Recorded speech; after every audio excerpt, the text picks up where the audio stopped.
Happy New Year to everybody. I hope everyone's doing really well and we've had a great start to the year and it's just been, the cold hasn't bothered you too much. So I've come to you on my birthday eve, my 33rd year, to share a word with you. Just some stuff's been going on. I thought, I really need to just encourage people and let people know. So it's been a roller coaster year, with the highlight being the birth of my daughter, Amira. That was last year. And also a 3-month tour of Mexico and the US at the end of the year. So all during a pandemic, so a lot going on, and thank God everything went well. So my family and I had a fantastic time in the States. So I'm eternally grateful to my mother-in-law and my father-in-law for them looking after us and taking care of us. My brother Emmanuel, my sister Grace, and my brother Ishmael, who looked after us as well. I've dropped the in-law because when they've spent as much time as we have, looked after our kids and all that, they just become immediate family.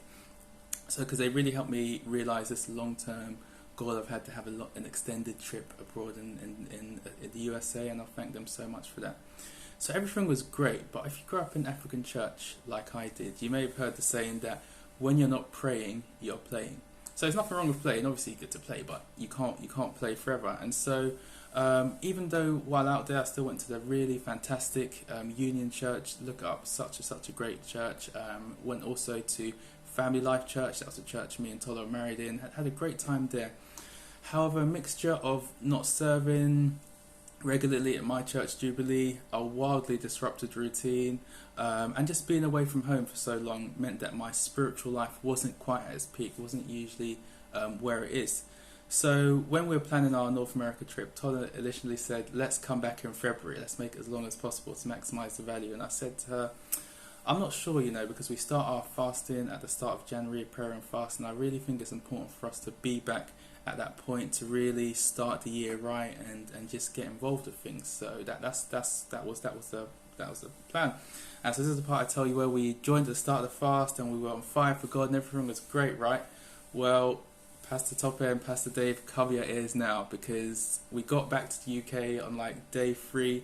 I think I overslept through the first week of morning prayers completely, because the jet lag was, we still made the evening prayers, but the jet lag was horrendous. So we were going to bed at like 5 a.m, waking up 1 p.m, 2 p.m, so our bodies were all over the place. However, by week 2, we resolved that even with 3 hours sleep, we were still going to make this thing. We're still going to join the morning prayer at 6:30 a.m. and our bodies would just have to adjust. So we were just going to do it. So we're slowly getting back into prayer modes. I started the Bible in a year. I'm already a week behind, but there's grace. I'm getting there, and I'll catch up. And I'm thinking that, you know what, this is good. I'm getting back into prayer, reading the Bible. I'm thinking that I can keep my head down to the end of the fast with minimum fast, just get to it, get back to church, it'll be all good. Wrong. Pastor Dave calls me and he says, how would I like to host the AM prayer with 200 or so men? And I was like, yes, of course I'd love to do that. And after I sent the message, that's when the fear set in. I was like, okay. The thing is, I had led a prayer session last year, so it's not new. But that was peak spiritual run. That was loosen and binding fire of the Holy Ghost, declaring healing, etc. Now I was just the guy finding his feet again, trying to adapt and get back into that routine. So in any case, I committed to do it, so I had to make it happen.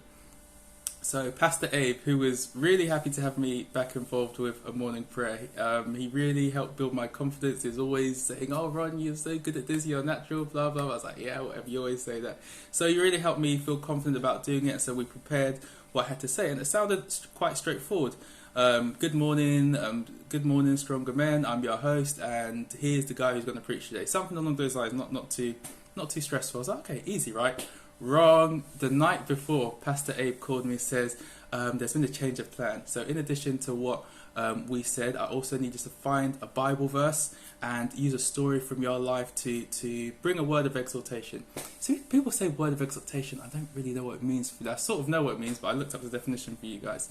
So it's an address or communication emphatically urging someone to do something. Exhortation. So of course I said, no problem. Now the panic began to set in. So the night before, I'm struggling to come up with anything, and Pastor Abe has called me asking for a status update. And so I'm there waffling about the progress or lack thereof that I've made. And Emira, who I was carrying at the time, she started making noise. And Pastor Abe told me, oh, you know what, why don't you call back after she's gone to sleep? And I was like, wow, thank you. My princess has bought me some much needed time. So eventually I settled on Isaiah 45:19, which basically says, the Lord has not called us to seek him in vain, which basically means that he hasn't just asked us to pray to him just for no reason, that he hears our prayers and that he will answer it. So we are praying for a reason. And so I linked this passage to the testimony of my friend's dad being healed from bowel cancer last year. I was praying for it during the 21 days in January, and it wasn't until, and I continued praying, it wasn't until October that he was fully healed, that the Lord heard the prayer, but it wasn't until his right time that the healing happened. So everything went well, and I felt great after. I was like, yes, this was really, really good. So I handed over to my brother Femi to pray, and it was a powerful time of prayer on believing God for the supernatural. So during this prayer, he shared a testimony of how even during the pandemic, and with him being a performer and work not being steady, he was able to get a house. And as soon as I heard that, I had faith rise up in me that, you know what, Toril and I, we're going to have the deposit to buy a house by the end of the year. So you already know about our wonderful and expensive trip away, and I said to Tola that this would delay us getting a house, because obviously we spent a lot of money, and so we just need to get things right again.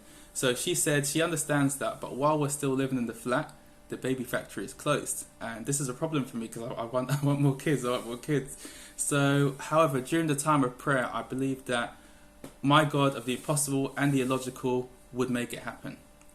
So it's out there.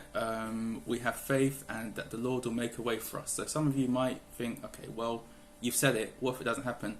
So I think back to when Daniel was about to be thrown into the fire. It was a fire for not bowing down to a gold statue. And so he said to the king that my God will come down and rescue us from this fire. But then he says a crucial part, that even if he doesn't, it doesn't make a difference. And for me, that has been such a powerful thing when I've reread that sort of, in our case, even if he doesn't, it doesn't make a difference. God is still good. The most important thing is that we have the faith that God can do it, and that we believe in our heart that God can do all things. That's the main thing. So just as the prayer was finishing, there was a song that was played that really hit me like a train. It was "To God to Not Believe" by Brandon Lake of Bethel Church. Honestly, tears, self-reflection, and a real stirring of my spirit. I've had it on repeat for like the best part of 4 hours now. So literally waking up, leaving the prayer, going to the gym, in the gym, coming back, in the shower, everything. And I'd really, really, really encourage you to listen. So it was while like in that shower, I had the eureka moment.